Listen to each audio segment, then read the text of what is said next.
नमस्ते। डिप्रेशन से डील करना ना काफी मुश्किल लग सकता है, पर सोचिए क्या हो अगर इससे बाहर निकलने का रास्ता एक सही टूल किट में ही छिपा हो। आज हम डिप्रेशन के उस विशिष्ट साइकिल को समझेंगे और कुछ प्रूवन टेक्निक्स का इस्तेमाल करके उसे तोड़ने के लिए एक प्रैक्टिकल गाइड पर नजर डालेंगे।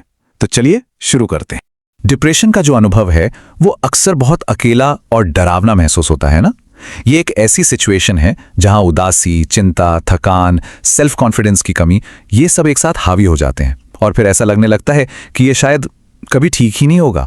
तो डिप्रेशन को अगर समझना है ना, तो सबसे पहले इसके दुष्चक्र या जिसे विशिष्ट साइकिल कहते हैं, उसे समझना बहुत जरूरी है।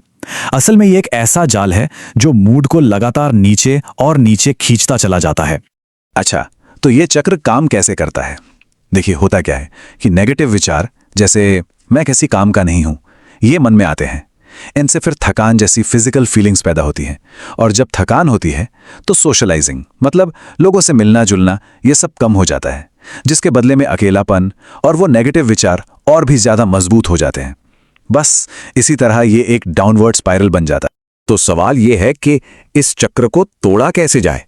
इसका जवाब छिपा है एक बिल्कुल नए नजरिए में, और ये नजरिया कॉग्निटिव बिहेवियरल थेरेपी यानी सीबीटी का कोर प्रिंसिपल है। और ये सिद्धांत हमें एक जबरदस्त ताकत देता है। मतलब सोचिए, अगर एक साइकिल नीचे की ओर जा सकता है तो उसे जानबूझकर इंटेंशनली ऊपर की ओर भी तो मोड़ा जा सकता है। अपने विचारों को बदलकर हम अपनी फीलिंग्स और अपने बिहेवियर दोनों को बदल सकते हैं। इस कनेक्शन को समझने का एक बहुत ही शानदार तरीका है एबीसी मॉडल। ए का मतलब है एक्टिवेटिंग इवेंट, यानी वो सिचुएशन जो हुई। बी है बिलीफ्स, मतलब उस सिचुएशन के बारे में हमारे विचार। और सी है कॉन्सिक्वेंसेस, यानी उन विचारों से पैदा होने वाली हमारी फीलिंग्स और हमारा बिहेवियर। सिंपल। चलिए इसे एक एग्जाम्पल से समझते हैं। सीबीटी वर्कबुक में माइक की एक कहानी है। तो सिचुएशन ए ये थी कि उसे अपनी माँ का फोन आया। उसका विश्वास बी क्या था? किसी को मेरी परवाह ही नहीं है। अब इसका नतीजा सी क्या हुआ?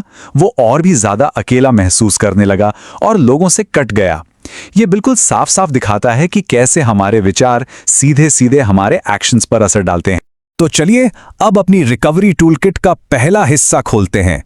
इसमें हैं वो प्रैक्टिकल स्ट्रैटेजीज जो हमारे बिहेवियर यानी हमारे व्यवहार को बदलने पर फोकस करती हैं।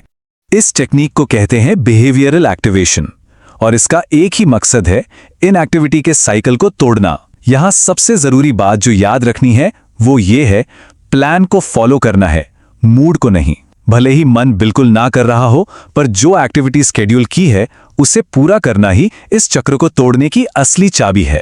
अच्छा, एक्शन लेने का एक और बहुत पावरफुल तरीका है अपनी नींद की आदतों को सुधारना। एनएचएस वर्कबुक में कुछ बड़े ही काम के टिप्स दिए हैं, जैसे रोज एक ही समय पर सोना और जागना, और सोने से पहले स्क्रीन से दूर रहना। ये छोटे छोटे बदलाव लगते हैं, पर इनका असर बहुत बड़ा हो सकता है। और असर कितना बड़ा हो सकता है, जरा ये सुनिए। एक 20-25 की मेडिकल स्टडी बताती है कि सिर्फ अच्छी नींद की आदतें अपनाने से ही डिप्रेशन के सिम्टम्स में 30% तक की कमी आ सकती है। 30% ये कोई छोटा मोटा आंकड़ा नहीं है। बेहतर नींद का असर वाकई में बहुत पावरफुल है, और ये सिर्फ कहने की बात नहीं, एविडेंस बेस्ड है। जैसा कि ये डेटा दिखा रहा है, मेंटल हेल्थ के लक्षणों में एक सिग्निफिकेंट कमी आती है, जो ये साफ साबित करता है कि अच्छी नींद रिकवरी प्रोसेस का एक बेहद जरूरी हिस्सा है। चलिए अब टूल किट के दूसरे और उतने ही जरूरी हिस्से पर आते हैं। ये है अपने थॉट पैटर्न्स को पहचानना और उन्हें चैलेंज करना। जब मूड खराब होता है ना, तो अक्सर हमारे दिमाग में कुछ नेगेटिव ऑटोमेटिक थॉट्स, जिन्हें नैट्स भी कहते हैं, वो आने लगते हैं। ये समझना बहुत जरूरी है कि ये विचार डिप्रेशन का एक सिम्टम है, कोई सच्चाई नहीं। They are just thoughts, not facts. तो इन विचारों को चैलेंज कैसे किया जाए, यहां एक अच्छा उदाहरण है। एक नेगेटिव ऑटोमेटिक विचार को एक ज्यादा बैलेंस्ड और रियलिस्टिक ऑल्टरनेटिव से बदलकर हम उसके असर को कम कर सकते हैं। ये सीबीटी की एक की टेक्निक है जो हमें सोचने का एक नया, ज्यादा हेल्दी तरीका सिखाती है। अब एक बहुत बहुत ही जरूरी विषय पर बात करते हैं, मदद और सहारा लेना। देखिए, ये बात याद रखना बहुत जरूरी है कि मदद मांगना कमजोरी नहीं, बल्कि हिम्मत और ताकत की निशानी है। एनएचएस की ये जो लिस्ट है ना, ये हमें कुछ बहुत सिंपल और क्लियर सलाह देती है। जैसे छोटे छोटे अचीवेबल गोल सेट करना और अपनी फीलिंग्स के बारे में बात करना, यह बहुत फायदेमंद हो सकता है। वहीं दूसरी तरफ खुद पर बहुत ज्यादा प्रेशर डालना या उन चीजों पे फोकस करना जो हमारे कंट्रोल से बाहर हैं, वो नुकसान पहुंचा सकता है। अगर कभी भी इमीडिएट सपोर्ट की जरूरत महसूस हो तो समैरिटन्स जैसी सर्विसेज हमेशा अवेलेबल रहती हैं। सिर्फ किसी से बात कर लेना भी पहला और सबसे जरूरी कदम हो सकता है। भारत में भी आई कॉल जैसी प्रोफेशनल सर्विसेज मौजूद हैं जो ट्रेन्ड काउंसलर्स के जरिए मुफ्त और कॉन्फिडेंशियल हेल्प देती हैं। स्ट्रक्चर्ड मदद के लिए ये एक बेहतरीन रिसोर्स है। तो इस सारी जानकारी के बाद एक सवाल पर सोचना तो बनता है।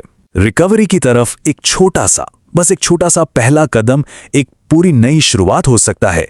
तो वो एक छोटा कदम क्या हो सकता है?